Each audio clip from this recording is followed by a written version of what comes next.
Alors, Les Petites Reines, c'est le 3 mars à 20h45. Et on est ici aujourd'hui chez Justine Hennemann qui nous accueille devant cette petite reine, d'ailleurs, cette bicyclette. Donc, Justine, il faut nous dire pourquoi Les Petites Reines, comment tu es tombée sur ce projet, sur ce livre de Clémentine Beauvais, c'est ça ? C'est quoi Les Petites Reines ? Les Petites Reines, c'est un livre que j'ai découvert il y a maintenant 2 ans. C'est le livre qui a été élu le meilleur roman jeunesse de l'année au Salon de Montreuil l'année dernière. C'est un très très grand succès de librairie. C'est un livre qui raconte l'histoire d'une jeune fille qui s'appelle Mireille, qui vit à Bourg-en-Bresse. Elle a 15 ans et demi. Et elle est depuis 4 ans le boudin d'or de son lycée. Et le boudin d'or sur Facebook. Il y a un concours des boudins sur Facebook et elle est le boudin d'or. Mais c'est un personnage assez étonnant qui prend ça avec... on sent que ça la fait souffrir, mais là où elle en est, elle prend ça avec une sorte d'optimisme, d'humour, de distance. Voilà, de distance. Elle a une langue complètement étonnante, ce qui fait beaucoup la force du roman, c'est-à-dire qu'elle s'exprime d'une façon extrêmement drôle, insolente, originale, voilà. Et un jour, elle découvre qu'elle n'est plus boudin d'or, elle est simplement boudin de bronze. Elle a été rétrogradée. Médaille de bronze. Donc il y a 2 filles plus moches qu'elle, en gros, qui s'appellent Akima et Astrid. Et elle décide d'aller à leur rencontre pour leur dire que finalement c'est pas si grave. Et ensemble elles deviennent amies. Et elle décide de sortir de l'anonymat que leur impose ce rôle de boudin. Et de enfin se montrer à tout le monde. Et se lance un défi incroyable, c'est de traverser la France pour s'incruster à la Garden Party de l'Élysée le 14 juillet. Et évidemment, cette traversée se fait en vélo, d'où le titre Les Petites Reines. Alors, elles n'ont pas fait forcément beaucoup de vélo dans leur vie, donc au début, elles passent par toute une phase d'apprentissage assez drôle. Et puis, elles se lancent, elles partent à l'aventure, et la pièce raconte, le roman, puis la pièce que nous avons adaptée, cette traversée à travers la France, qui est évidemment la traversée de l'adolescence vers la maturité. Et c'est un livre qui est saisissant parce qu'il est à la fois extrêmement drôle avec des situations très comiques, mais en même temps complètement bouleversant parce qu'évidemment ce qu'elles viennent chercher à Paris, c'est évidemment il y a cet acte fou de s'incruster à cette garden party, mais c'est aussi chacune vient chercher quelque chose d'extrêmement intime.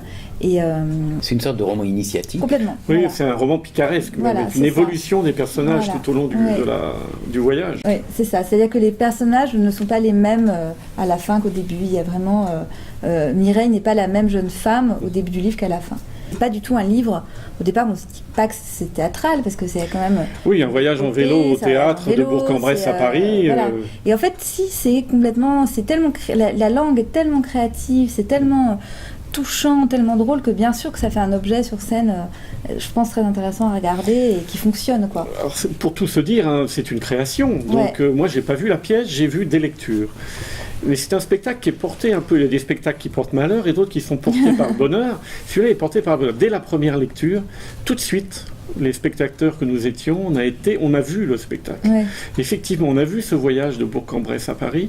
Tout de suite, on a accroché. Et c'était une série, j'allais dire, de succès, entre la lecture et le montage lui-même de la pièce. Donc il y a une espèce de magie qui tient aux propos et à l'écriture et à ces comédiennes qui sont étonnantes. Voilà.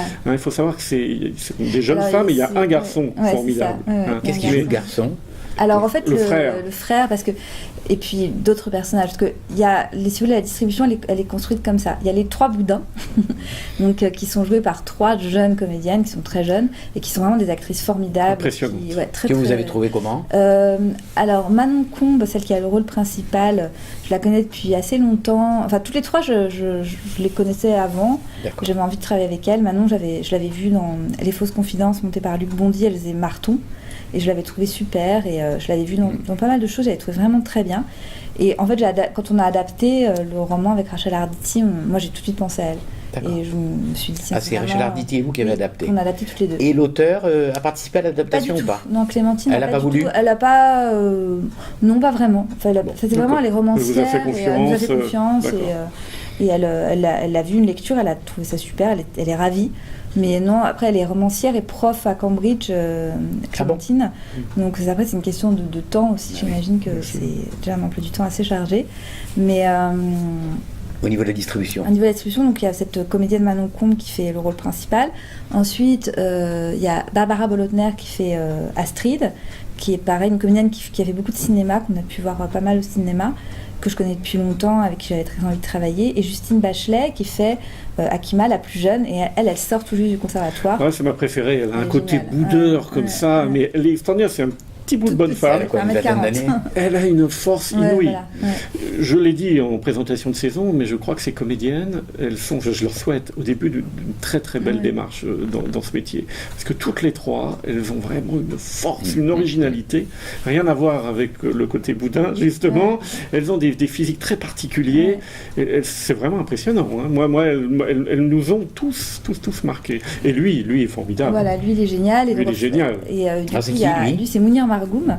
C'est un comédien qui a une petite quarantaine d'années et qui, lui, par contre, on l'a vu beaucoup au théâtre, dans les mises en scène de Martinelli, dans les mises en scène de Laurent Pelli. C'est un comédien qui travaille beaucoup. D'accord. Il a fait du cinéma aussi.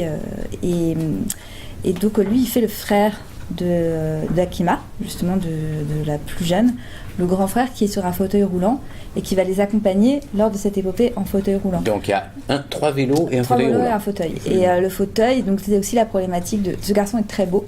Lui, par contre, c'est l'inverse, il est beau, mais son corps, il le déteste pour une autre façon, en fait. Et donc, c'est aussi la problématique de la différence et du rapport qu'on a à son propre corps. Et il y a énormément de... Et elle tombe amoureuse de lui, évidemment, Mireille, donc c'est une histoire d'amour comme ça.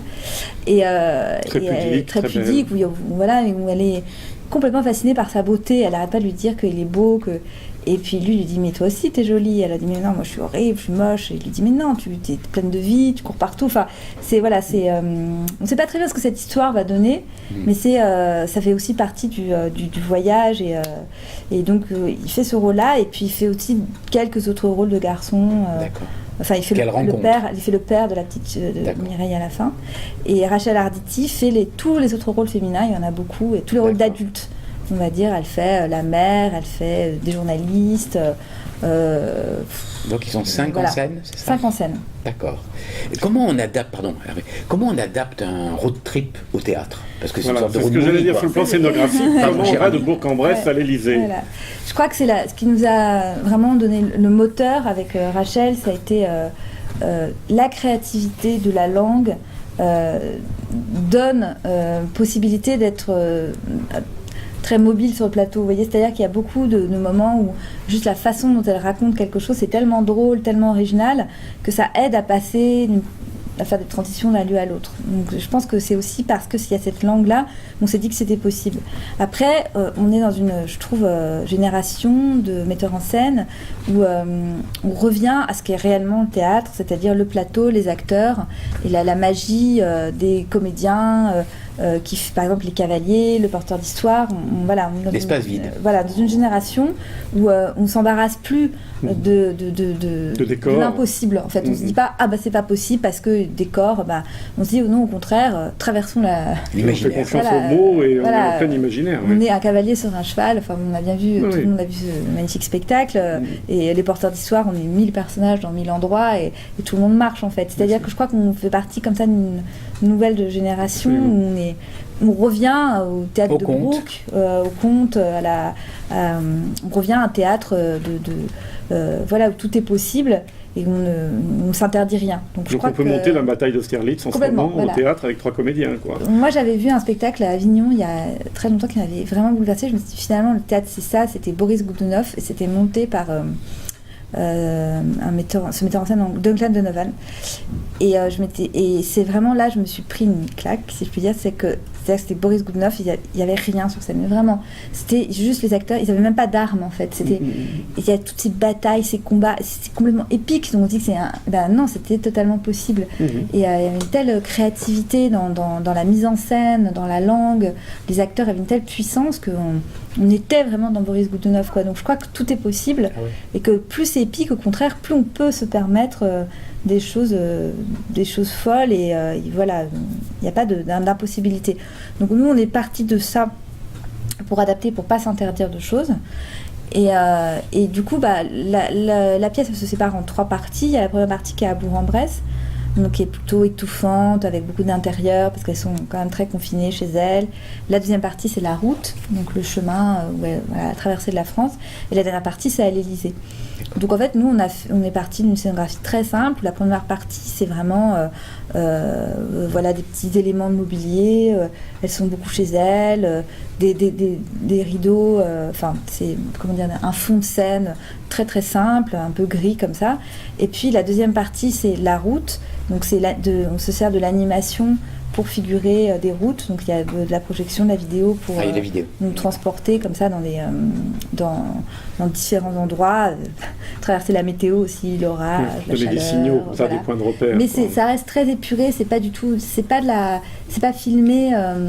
C'est pas de l'illustration voilà, du tout. Non, c'est vraiment c'est du film d'animation, donc c'est de l'animation, donc c'est très poétique, c'est très imagé, très graphique, et ça donne des petites ambiances, mais ça va pas, on veut surtout pas alourdir, quoi. On veut vraiment se servir comme quelque chose de poétique qui donne un caractère un peu esthétique. C'est pas la petite maison dans la prairie, quoi. Pas du tout, voilà. On est d'accord. Et après, donc il y a toute cette traversée qui est mise en valeur comme ça, et après l'Élysée, c'est très simple, c'est vraiment voilà, des coupes de champagne posées sur une table, un tapis rouge, et puis voilà. On a compris, quoi. On a compris, quoi. Donc nous, et puis on se sert beaucoup du son, des ambiances sonores pour créer les journalistes qui viennent les interviewer, parce qu'elles deviennent un petit peu un phénomène de société. Donc il y a plein de journalistes qui veulent tout le temps les interviewer. Donc le son va servir à ça, aussi à l'orage, les oiseaux, la musique, parce qu'elles vont dans des fêtes à des moments. Enfin, voilà, tout ça, ça va aussi nous aider à passer d'un lieu à l'autre. Merci beaucoup, Justine. Merci de cet accueil, ça donne envie. On voudrait déjà être. Moi, j'ai envie de lire le livre, je vais lire le livre. Il faut lire le livre, il faut venir voir la pièce. Voilà. Vraiment pour tout public, c'est le cas de le dire. C'est une formule, tout public, mais c'est la réalité, quoi. Les adolescents, les plus jeunes, les parents, nous tous.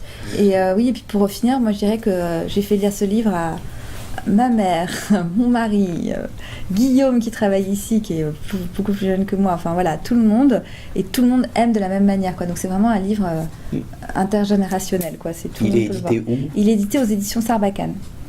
Et la pièce, c'est le 3 mars à 20h45 à l'Atrium de Chaville. On vous attend tous. Merci Justine. Et merci beaucoup. Merci à vous.